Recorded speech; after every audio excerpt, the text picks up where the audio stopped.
anyone under, I hope you know the Bible likened you as a oak of righteousness, a tree. They says any tree planted by the riverside of water bears its fruit every month. They say your own is not perennial. Your own is not annual. 1 year, yeah, annual is 1. Yes. Perennial is, your own is not after 2 years. Your own is every month. Those who understand the river, those who stay close to the stream, those who drink, and their source of life and power is the stream of the Spirit. Scripture says that they bear fruit every month. Are we together? It now says, and the leaves of the tree are for the what? Are for the healing of the nations. Are you getting what I'm saying? Notice that in Revelations 22, it says that this pure river that is clear as crystal was proceeding from where? From the throne of God. It means the river carries the throne of God. The river carries the government of God. The river carries the authority of God. Anywhere the river is, the environment of God is there. Anywhere the river is, the atmosphere of heaven is there. Anywhere the river is, the ecosystem of heaven is active.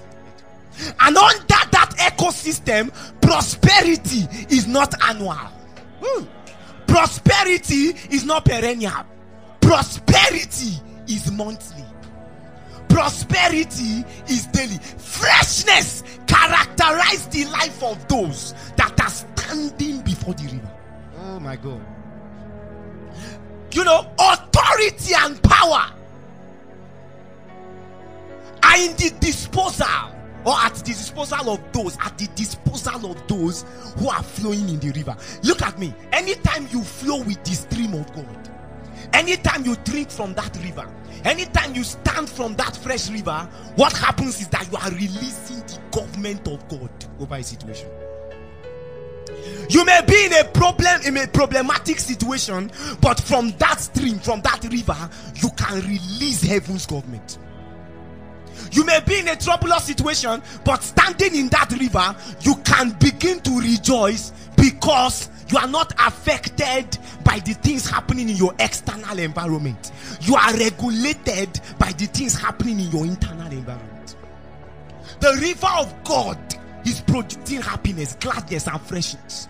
And the scripture says, thou hast loved righteousness and hated iniquity, therefore have I anointed you with the what? Oil of gladness above thy fellows. Look at me. There is an exceptional anointing here. The Spirit of God says, you remember when the decrees were coming? The Spirit of God says, an anointing that we approve you is being released. That oil of gladness that will raise you up above your fellows is what God is sharing here. Oh my, I believe it. Most of us have taken risk by the word of the Lord and see dangerous miracles. I mean, dangerous stuff. The realm of the miraculous is opening up. The realm of impossibility is just in the air. Somebody can pick this atmosphere. Breathe in and out. You can pick this atmosphere home. Are we together? Did you see that? Okay, let's look at something. Psalms 29. Let me just describe this stream quickly. Psalms 29. Verse 1. It says, give unto the Lord, O ye mighty, give unto the Lord the glory and strength. Give unto the Lord the beauty due unto his name. Worship the Lord in the beauty of holiness. Do you know what the Bible says? It says God standeth in the array of the mighty ones. The word array means God stands in the congregation of the mighty. It's the same. It says God is among those. There is an array. There is a worship. There is princes are summoned around that room.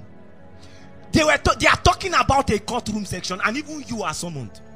Look at what it says. It now says that in that environment, it says the voice of the Lord is upon the waters. Where is the voice? In the stream. Where is the voice? In the water. The voice of the Lord is upon many waters. He said the God of glory thundereth. The Lord himself is upon many waters. It means where the river of God is there.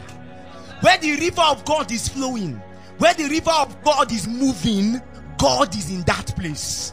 Are we together? It now says in that flow of river, His voice is powerful. The voice of the Lord is powerful. The voice of the Lord is full of majesty. He says the voice of the Lord does what? Breaks the cedars. How many of you know cedars? He says, yeah, the Lord breaketh the cedar. He said, just in case you are not satisfied with cedar, he said, God break the cedar. That one in Lebanon. That strong one.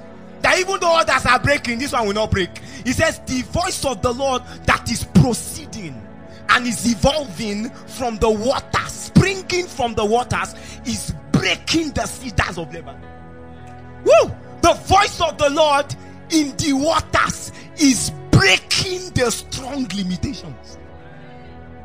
In fact, the Bible says he maketh them also to skip like a calf. Lebanon and Syrian like a young unicorn. The voice of the Lord does what? Divide the flames of fire. God is dividing stuff tonight. The voice of the Lord maketh the hinds to calve and discover the forest, and in his temple doth everyone speak of his glory. Are you getting that? Are you getting that? They now said in the New Testament, in John chapter 7, 38 and 39, that river is in your belly. Oh my, have mercy.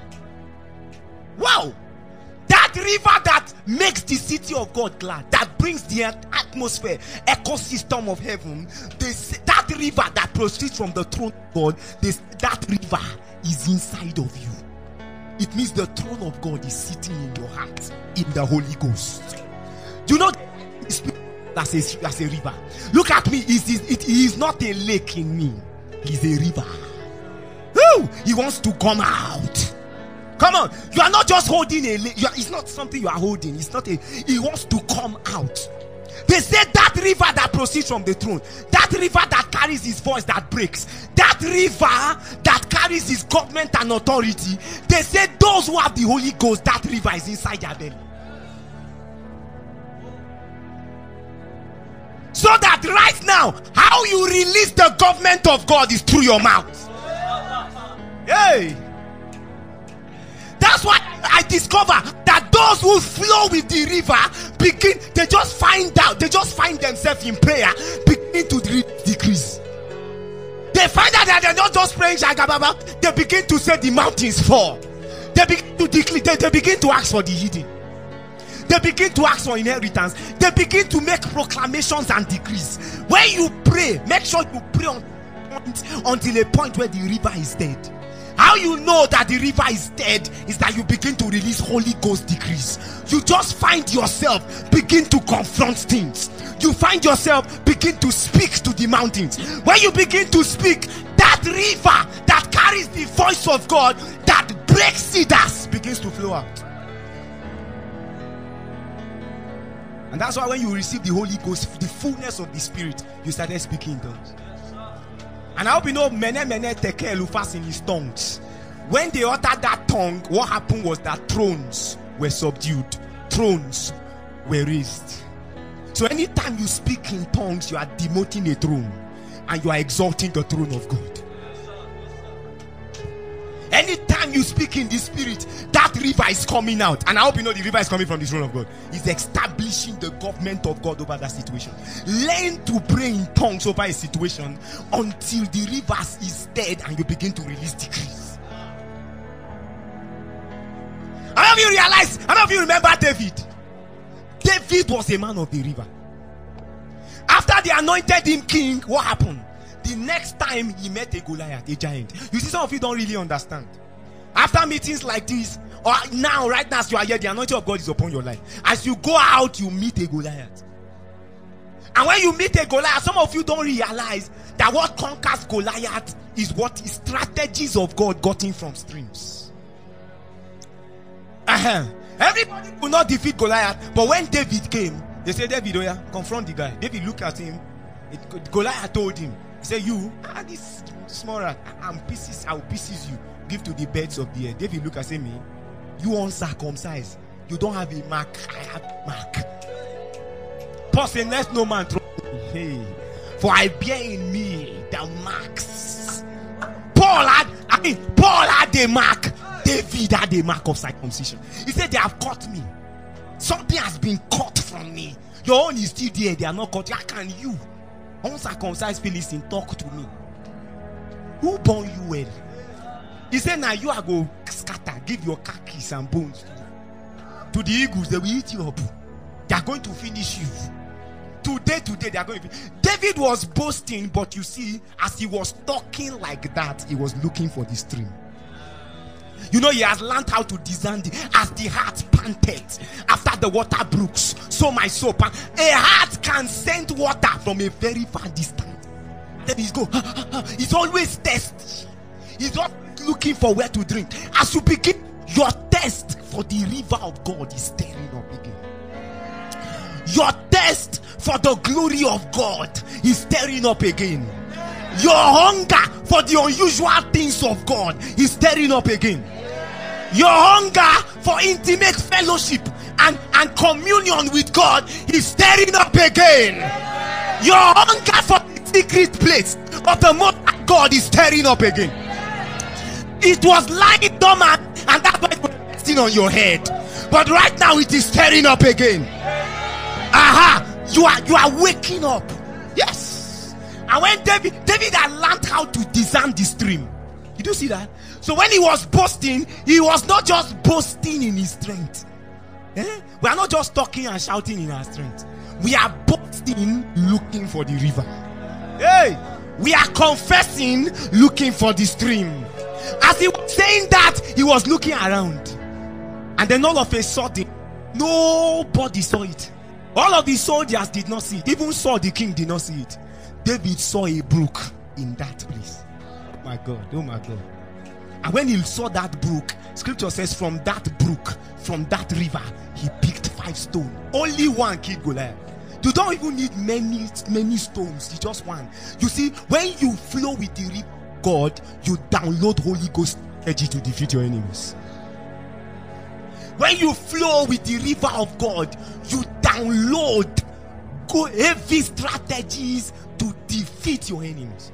And when David did that, realize the Bible says the Lord gave the word. Psalm 68:17 or 11. The Lord gave the word. Great were the company of who? Women that published it. Do you know what? After David killed Goliath, what did the Bible say? The women started crying. Say, Saul has killed his 1,000. David has killed. It means in the river of God is the mechanism of God, is the protocol of God, is the pathway of God for your rising. All of a sudden, women began to cry. Says Saul has killed 1,000, David has killed 10,000. So, do you know that day was actually the day Saul's throne was given to David? They already elected a new king. They said, David killed you killed 1,000, David killed 10,000. Your own don't finish. So Saul knew. And then Saul started pursuing to kill him. What happened? David continued to follow the river and was preserved. In the river of God is your preservation. Notice that when he became king, he continued to follow the river. There was a particular time where the Philistine came to fight against him. And then the Bible says, the Lord broke up enemies like the breaking forth of many waters. Did you see the river? The river started fighting for him. They called that place Baal Perazim. The Lord broke forth on his enemies like the breaking forth of many waters. David followed the stream. He followed the stream until he builded a stronghold for God called Zion. Yes, that's how he followed the stream. He followed the stream and gave back to 24/7 worship and prayer. He followed the stream and created invented new musical instrument for music. And then he anointed the Asaph, the Jaditum, and his sons and the rest of the Korahite, the chorus. They were the ones that wrote the Psalms. When you read their Psalms, it's not ordinary. They were the ones that said the Lord standeth in the congregation of the mighty, he judgeth among the gods. They were eavesdropping and they were picking stuffs from the throne room of God. Why? They were following the river. When David wanted to make Solomon king, do you know what he did? His brothers were playing politics. Adonijah say, I will be king. Carry all the people, rally round about him, thinking thrones are gotten by people, not knowing that thrones are announced by the river. Do you know what David did? David quietly called Nathan and called Solomon. He said, don't fight in the house. Don't quarrel with those politicians. come. Nathan, carry him to River Gihon and there anoint him king. Can't you pour oil on him inside the palace? They say carry him to River Gihon. River Gihon was one of the distributaries that flows in Eden. They say carry him there.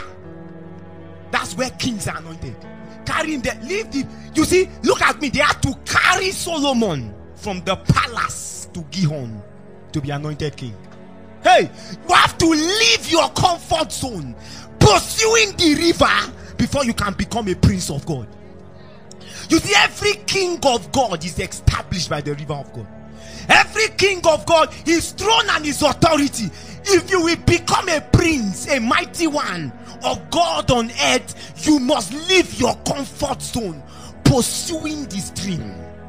They told Solomon, you have to leave the palace. Come on, too much comfort. Some of you, too much comfort. You are too relaxed. You are not pursuing because you are scared of losing. Like I said on Tuesday, I say a lot of people are scared. The reason why you see they are not all out for God is because they lack the courage. They are scared. Hey, if I give God all now, what will I get? You don't know that in the kingdom we get everything by giving everything. In the kingdom we go up by going down. You see, that's the way of the kingdom. In the kingdom you get your own by serving another. Oh, the thing is just too opposite. They have to carry Solomon away from the palace and then carry him. You have to change location. You remember when Jacob wanted to bless his children, the Bible says he repositioned himself and leaned on his staff and then began to proclaim. You see, before the blessing is released, there is a repositioning. Before the utterance that we release God's blessing and covenant into your life is released, men had to reposition themselves. The other day, when he wanted to anoint and bless the sons of Joseph, Manasseh and Ephraim, do you know what he did? Scripture said he positioned himself and crossed his hand. There's always a reposition for the blessing. There's always a change of location for the blessing. You have to leave your comfort zone. You have to leave your usual place. You have to leave that familiar place, that familiar way of doing things, that familiar prayer life, and break forth into a new one, so that the blessing of God can rest upon you. Solomon's throne was established by the river. He followed the river. From the river he downloaded strategies and building patterns to build the city and the ark, the tabernacle. So that I will not get you confused. The river is the Holy Ghost. As you begin to walk with him, what happens is that you begin to download strategies. As you begin to learn how to leave your comfort zone, I see the Lord taking people away from their comfort zone. You will just look at me. Some of you are about to enter a season of unusual hunger. You will just find yourself pressing beyond. You don't understand. Somebody will even look at you and say, what's happen now? You they pray too much these days. You say, Kai, something has come upon me. I am leaving my comfort zone to the river. Hey, I want to receive the blessing. Lift up your hands, bless the Lord.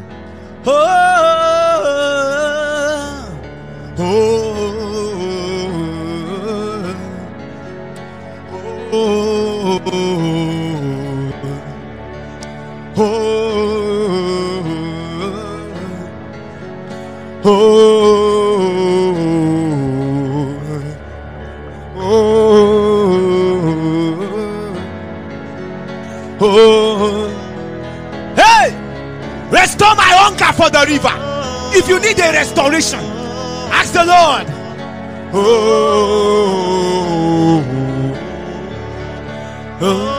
Hey, some of you need to pray and say, Lord, I follow the stream. I don't care what is going on around me. I will leave my comfort zone. I will press for the river of God. That's how kings are raised. That's how kings are ordained. Hey, mene satalada bashata.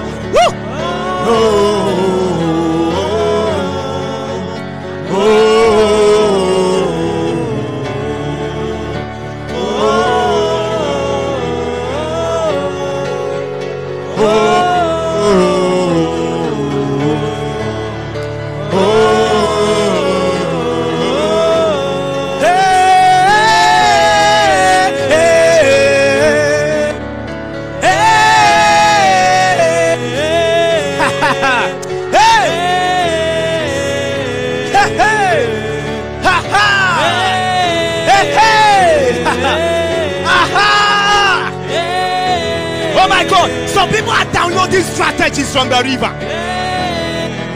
Hey, Amanase, Tetera, Ete, Ekayana Masata Nadaba, Peyama Shata.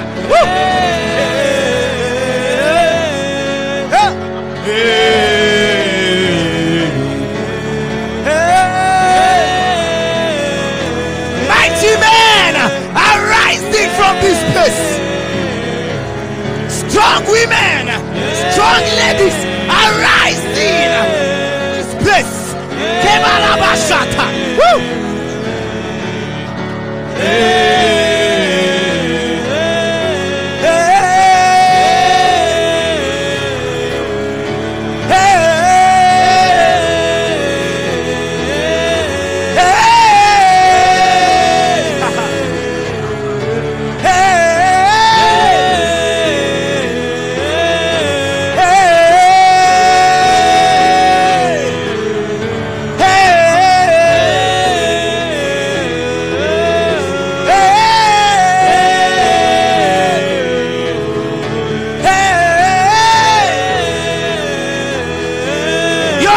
For the river is coming back again.